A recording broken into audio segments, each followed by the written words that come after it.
желбіреген жапырақ жанады лапылдап, түбіде тұрғандай жалғызсырап. Екеуміздің арамызда жалын менен мұздап, бірақ қалмай мұздап түтінделіп.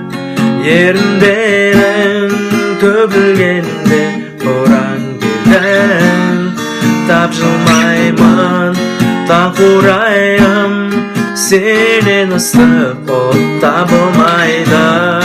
Күн мен айым, күн мен айым, бұл өлең